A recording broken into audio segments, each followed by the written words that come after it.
is official. The Texas Rangers are going to be buyers instead of sellers ahead of the 2024 Major League Baseball trade deadline, which is kind of surprising because the Rangers, as we know, they had a shaky start with injuries and some players not playing like they usually do. We know we have Jacob DeGrom still out with Tommy John. He'll be back soon, though. Max Scherzer was out for a little bit there as well. Wyatt Langford, I believe he got injured, if I remember so correctly. Evan Carter really wasn't playing like he usually does.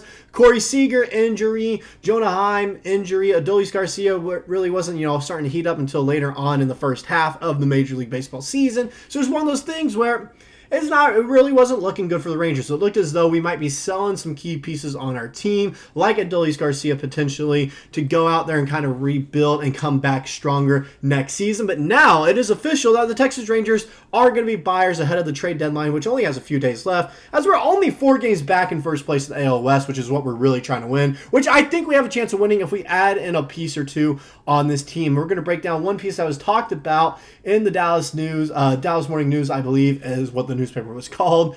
And so we'll go ahead, break down that player, why it would be a good addition to this team, and some other guys that may be, good additions ahead of the trade deadline if we get into that. This is Rangers Digest. If you guys don't know it, this is a new channel here, part of the Digest Media family. Some of you guys might recognize me from Thunder Digest over there on that channel. If you guys don't, I'm Bryson Akins. I'm a college baseball player up in Boston, so I definitely have some baseball knowledge to me, and I've been around baseball my entire life. I've grown up being a Rangers fan. Every 4th of July, usually Rangers always had a home game, so the family and I, we would go down, catch the 4th of July game, catch the fireworks. It'd be a great time over at Old Globe Life Field. I even sat on the grass up there in center field, which was a great time. I've even played on Globe Life Field before, so I've definitely been a Rangers fan. You can take my word for it. Go ahead. If I need to bring up pictures, I can, but we figured it would be a good time to, start a channel here at Digest Media for Rangers Digest. And without further ado, we'll go ahead and get the first topic of the first ever video here on Rangers Digest. It's big news here.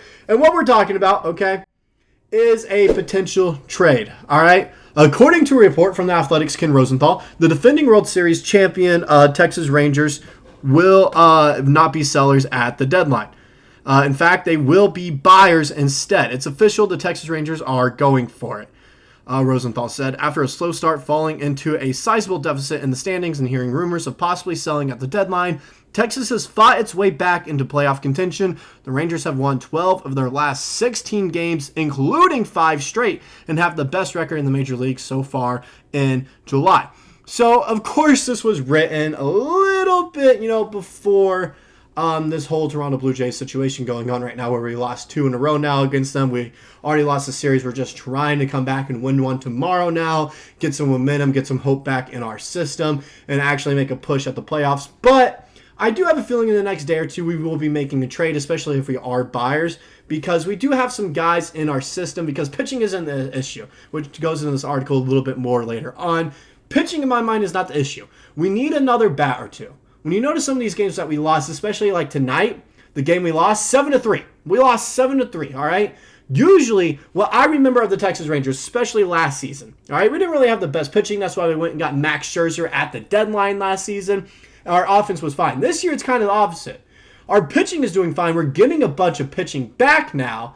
It's a matter of we need we need another hitter or two in our lineup. And that's what we need. We need to produce more runs. And when I think of the Texas Rangers, I think of runs. Remember last season when it feels like we were scoring, anywhere from 5 to 8 runs every single postseason game? It was kind of insane. That's what we were known for. Now this season, I feel like we've taken a step back on that. We just need another bat or two. And the article talks about that a little bit as we go into it here. The second part of the article here, he cites the Rangers' postseason odds have climbed from as low as 5.5% to more than 25%. So there's a chance. I think we have to win the AL West if we really want to make it to the postseason, because it is tight and the AL West is kind of weak this season. But the deficit in the AL West is down to 2.5 games. I think it's 3.5 or 4 now. Texas also sits a manageable 5 games out of the final wildcard spot with 59 games left to play. Texas doesn't need pitching with the upcoming returns of Cody Bradford, Dane Dunning, Tyler Mahle, and Jacob DeGrom. Rather, Rangers GM Chris Jung will be on the hunt for offensive help, given that the Rangers rank 21st in slugging percentage and 19th in OPS as a team. What the Rangers want to add, according to sources familiar with their plans, is a bat. Either a left-handed hitting outfielder, DH, or a platoon neutral right-handed hitter, Rosenthal said in his report. Now, the final part of the article here, before we break down the player that we, all kind of pointing to here, which talks about it right here. It makes sense that Texas is on the hunt for a designated hitter. Given that Texas ranks dead last in the majors in OPS from that position, a 577 OPS from a position literally titled designated hitter is unacceptable. The Rangers also ranked 22nd in OPS against right-handed pitchers. He went on to specifically mention that the Tampa Bay Rays Yandy Diaz as a name Texas is interested in. He turns 33 years old on August 8th and is under team control through 2025 and has a team option for 2026. Diaz is a first baseman, but presumably would slide in at DH with a Gold Glove winner like Nathaniel Lowe, entrenched as the Rangers' first baseman. He won the AL Silver Slugger for his position last season, narrowly beating out Corey Seager for the 2023 batting title with a .330 batting average. He finished 6th in MVP voting last year as well. So this would be a very solid addition to the team. It would be. I like Diaz. He's a good player. He's a good first baseman. He's a good hitter. All right, and I think that would be great for us at the DH spot because that's kind of where we've been lacking all season. Whether it's Wyatt Langford, Evan Carter, Robbie Grossman, whoever it is filling in at the DH spot, even Leovaldi Tavares a few times, Travis Jankowski, Eovaldi right there. It's one of those things where we've kind of lacked. We've kind of lacked true OPS and slugging there. And sure, Diaz isn't the player that he was last season, but it is definitely an upgrade at the designated hitter position, which I would gladly take. I have no clue what a package for Yandy Diaz would look like. And also, I know I'm probably pronouncing a bunch of names here wrong. If you guys, are just finding me out around here, if you guys haven't been part of the Thunder Digest channel before, I have a horrible time pronouncing names, so just let me know in the comments, hey, it's actually pronounced here, instead of being hey, you mispronounced this. I probably know already. Just let me know down in the comment section below. But Diaz, the guy that we're talking about here, okay?